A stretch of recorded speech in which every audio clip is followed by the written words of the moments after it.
Good morning, you guys. It's your boy Bill Mahari here, represent Mahari Nation Sports Podcast. Much love to the entire LDBC and the entire basketball community. If you want more basketball content, tune into Basketball Conversations every Friday night, 9 p.m. Central Time. This is where we discuss basketball related topics, news, debates, and everything else in the world of basketball. We start tonight at 9 p.m. Central Time, so make sure to tune into the show.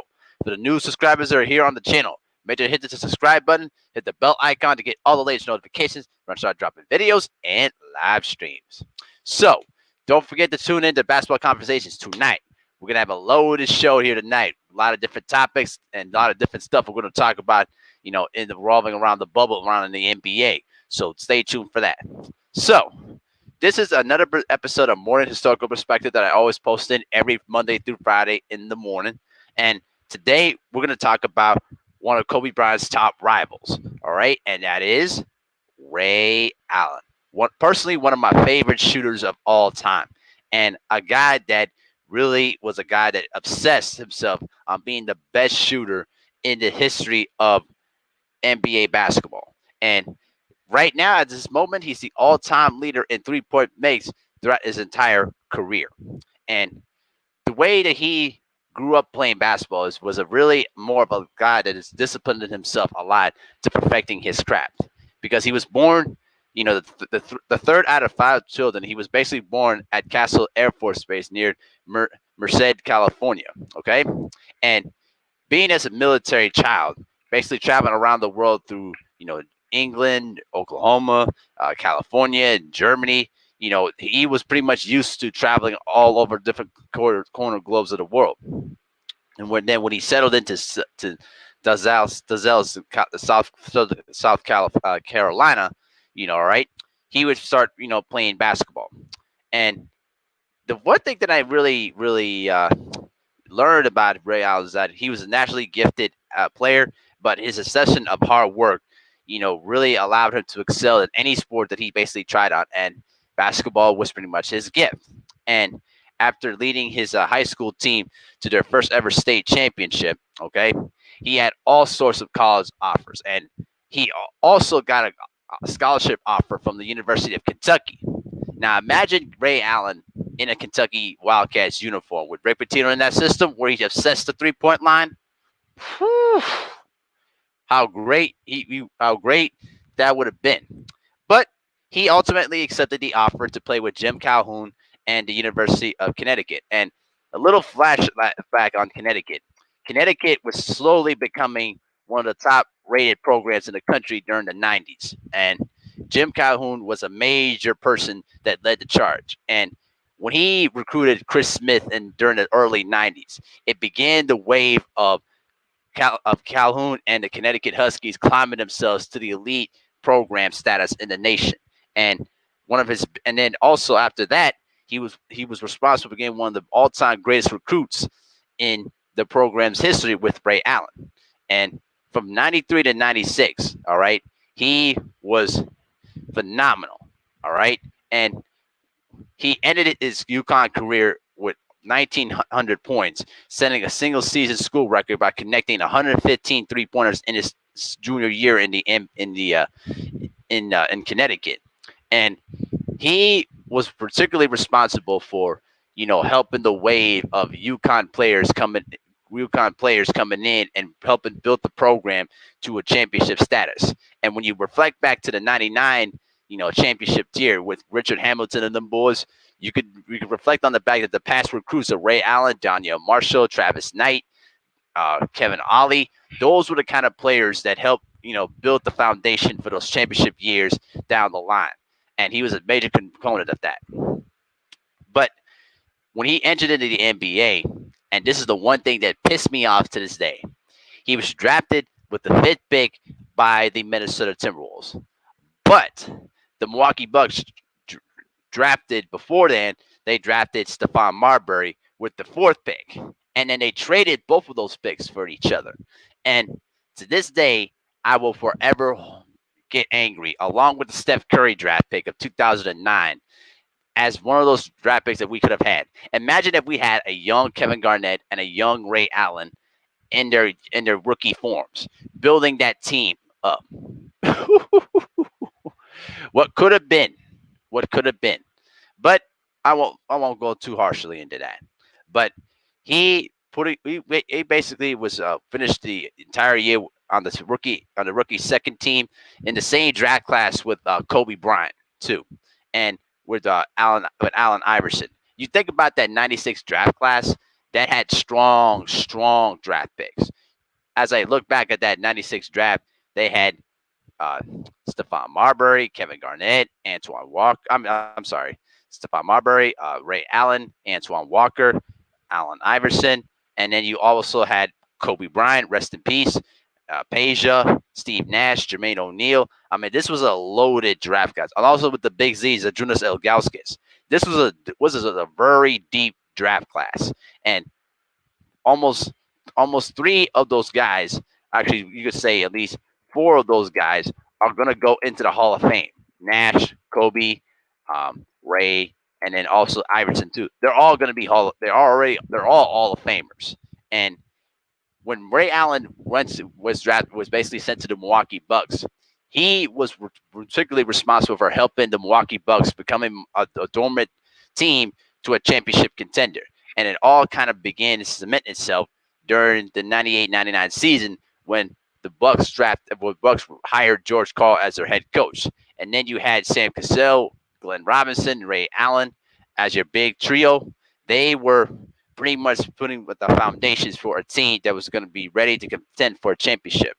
And in 2001, they had their best season of that time. They won 52 regular season games, and Ray Allen averaged 22 points per game, and he helped lead the Bucks to the Eastern Conference Finals. And in a very controversial marred series, they pushed the 76ers to 7 games until they lost in Game 7.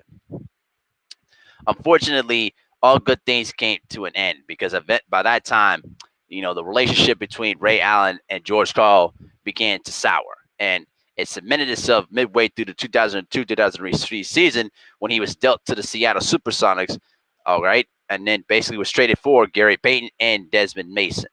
And this is where Ray Allen achieved many individual accomplishments when he was in Seattle, all right. On March 12th of 2006, he became the 97th player in NBA history to score 15,000 points. Then the next month, in April 7th of '06, he moved to second place on the all-time three-point field goals made, trailing only Reggie Miller. And then a few weeks later, he also broke Dennis Scott's 10-year-old record for three-point field goals made in a season. All right. Since then, that record's already been broken by Steph Curry. All right. And Ray Allen continued his march towards NBA history on the three-point record, but eventually he was traded during draft night for. He was traded to draft night in 2007 to the Boston Celtics, along with for the exchange of Delonte West and Wally Zerbiak. And when the Celtics acquired Kevin Garnett during that same offseason, they formed the famous Boston Big Three with Paul Pierce. And they were responsible for the biggest regular season turnaround in NBA history because that team had the worst record in the NBA the previous year, and then they turned it around and finished off the entire year with at least, I should say, with at least 66 regular season victories and each of them won their first championship. And Ray Allen was largely responsible for winning, for helping win that championship with his long range shooting and his ability to space the floor and hit timely 3-point bombs. I mean, that was the key to the success. And there was no doubt in my mind that without Ray Allen's contributions, and I don't care what the other members of the Celtics think, including Rondo, who's an eagle-headed jackass, I don't care what those guys think. Ray Allen was the most important player on that team. Without Ray, they don't win no championships, and that's a legit fact. You know what I'm saying? And gradually, he eventually was able to break. He was able to break the 3-point record against the Lakers on February 10th of 2011, when he became the all-time leader in 3-point field goals made with 2,562 three-point makes, surpassing Reggie Miller. And eventually, when his career, came to a close, when his career came to pretty much a conclusion, all right, he pretty much he pretty much finished his career with 2,973 career 3-pointers. And for a guy that pretty much was obsessed with shooting, it was a given thing because the guy, if you looked at his workouts, he worked on his lower body strength and his jumping and his balance and his footwork. He stretched shooting to a complete science. And the beautiful shot that he had coming off the pick with his perfect form and release is just picture perfect. And when you see him release the ball, it's going to go in a high majority of the time. That's why his career percentages pretty much round up to pretty much 31%. And the guy was just a phenomenal shooting machine and also very athletic too, especially when you reflect back on his days in Milwaukee. He was also in the slam dunk contest in 1997 too, as well. And he he was a guy that could also shoot, in between the defense for a quick mid range jumper, or he will take it to the basket and dunk it on your head. Just ask Tracy McGrady. But back to the Celtics thing.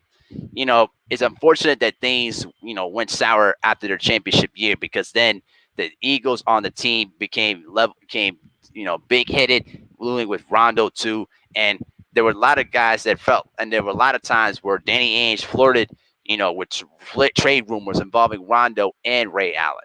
And it was very, very unfair how they treated Ray Allen in the last few years, because he was the one guy that was so respected on the floor that defenses had to pay attention to all the time.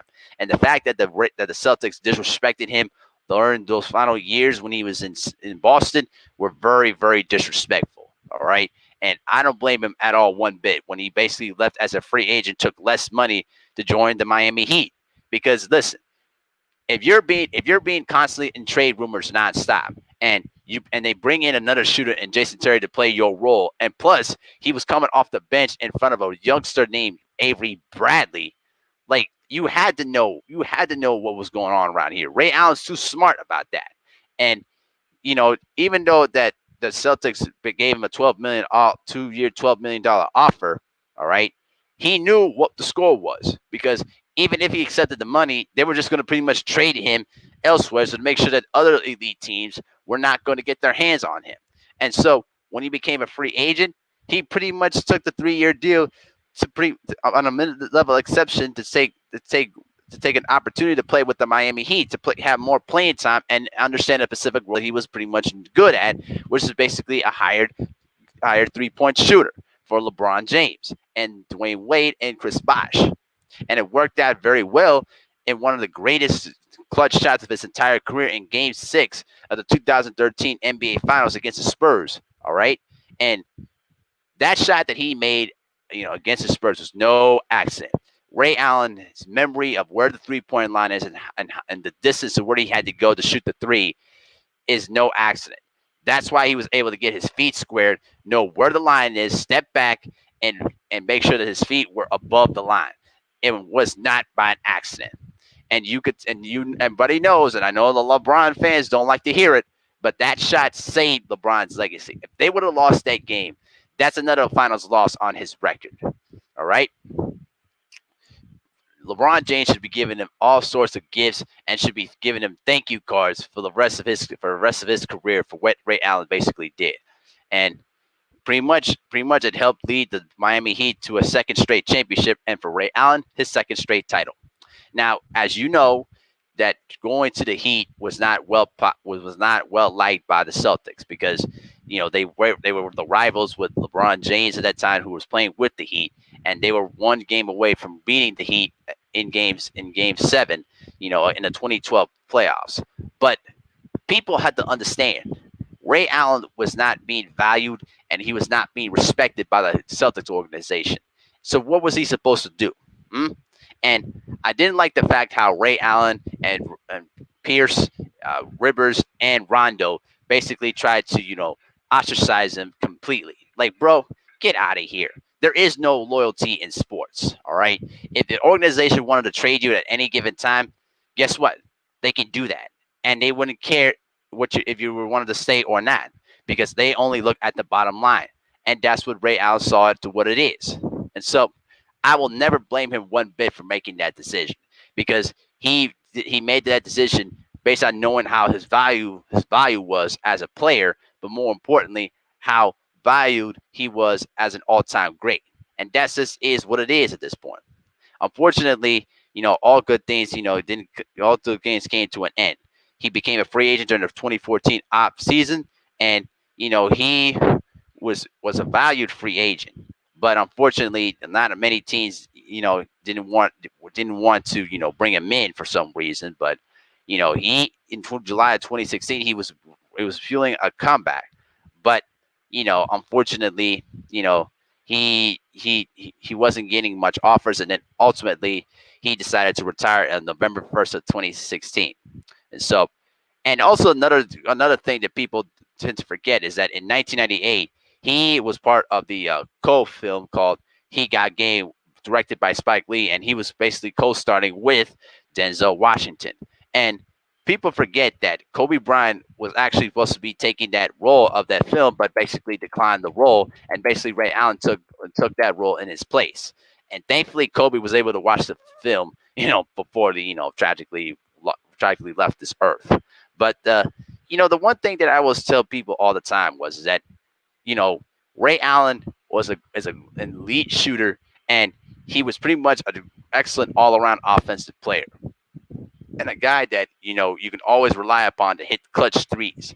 And even the greatest of defense is never enough against a dominant shooter in Ray Allen.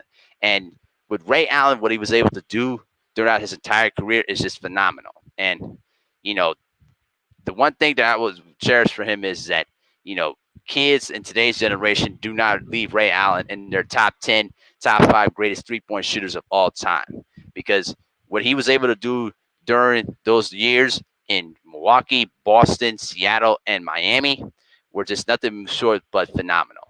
And he now can take his place in the Hall of Fame along with the all-time greats. And hopefully the championship with the Celtics, hopefully that somewhere down the line they can finally rekindle the relationship and end this beef, because it's becoming more and more petty with each passing day. And they all know what was up, and nobody's stupid. All right.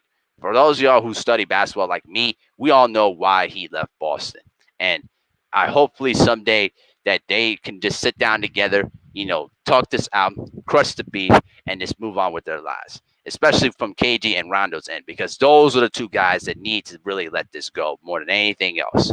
But that's just my 2 cents on the situation. But let me know what you guys think in the comment section, and let me know your memories of Ray Allen. And I'll see you guys later on tonight for basketball conversations.